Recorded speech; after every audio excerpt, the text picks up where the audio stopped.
اور شیخ ابو عمر اور شیخ عبدالحق حرمی رحمۃ اللہ تعالی علیہ 555 ہجری کا واقعہ ہے۔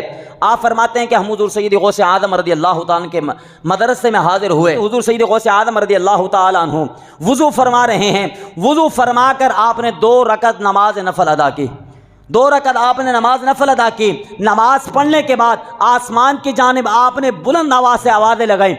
اب یہ احباب کہتے ہیں ہم پریشان حیران ہو گئے کہ بھائی کسی کی آواز تو نہیں آئی، لیکن حضور سید غوث اعظم رضی اللہ تعالی عنہ آسمان کے جانب بلند آواز کر کے آوازیں لگا رہے ہیں، پتہ نہیں کس کو پکار رہے ہیں، کس کی مدد کر رہے ہیں۔ فرماتے ہم حیران و پریشان تھے کہ کسی کی آواز تو نہیں آ رہی، حیران کی تھی۔ فرماتے اس کے بعد آپ نے اپنی کھڑاؤ یعنی چپلیں لکڑی کی پہن رکھی تھی، اس وقت حضور سید غوث اعظم رضی اللہ تعالی نے اپنی چپلیں اٹھائیں، آسمان کی جانب پھینک دی۔ آپ فرماتے ہمارے حیرانگی میں اور اضافہ ہوا کہ چپلیں آسمان کی جانب تو گئی پر واپس نہ آئیں، آسمان کی جانب چپلیں گئیں پر واپس نہ آئی۔ حیرانگی میں اضافہ ہوا۔ کہتے ہیں کہ ہم میں سے کسی کی جرت بھی نہ تھی کہ حضور غوث اعظم سے سوال کریں، غوث اعظم سے سوال کریں، کسی کی جرت نہ ہوئی۔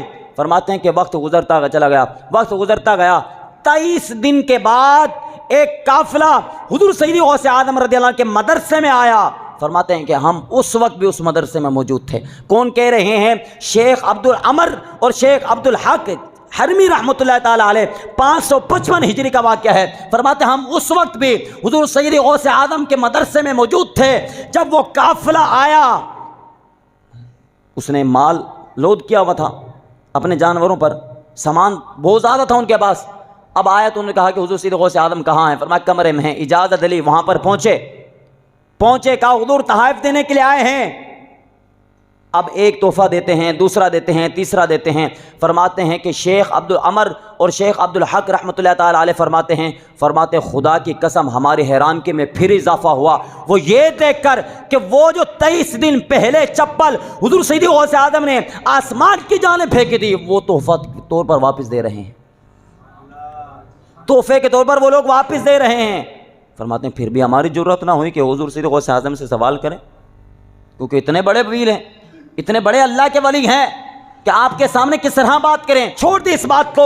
جب وہ قافلہ جانے لگا ہم نے پکڑ لیا، کہا یا بتاؤ تو صحیح، بتاؤ تو صحیح یہ چپل تمہیں کہاں سے ملی ہے؟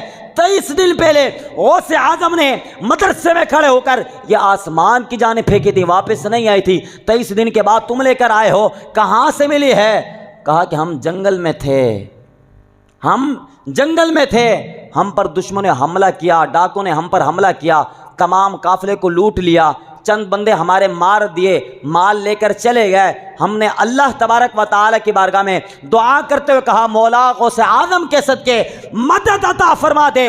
حضور سیدی غوث اعظم کے ذریعے سے اللہ تبارک و تعالی نے مدد ایسی عطا فرمائی، فرمایا کہ وہ جو چپلیں تھیں ان کے سروں میں لگی، وہ بھاگ گئے مال چھوڑ کر۔ فرمایا کہ وہی مال ہے جو حضور غوث اعظم کی بارگاہ میں تحفتاً پیش کر رہے ہیں۔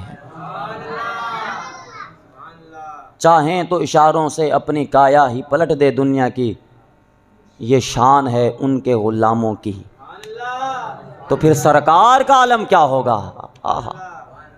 یہ شان ہے ان کے غلاموں کی، تو پھر سرکار کا عالم کیا ہوگا؟ تیری سرکار میں لاتا ہے رضا اس کو شفیق جو میرا غوث ہے اور وہ لاڈلا بیٹا تیرا۔ فرمایا کہ بچوں کی یہ شان ہے، غلاموں کی یہ شان ہے، تو پھر سرکار کا عالم کیا ہوگا؟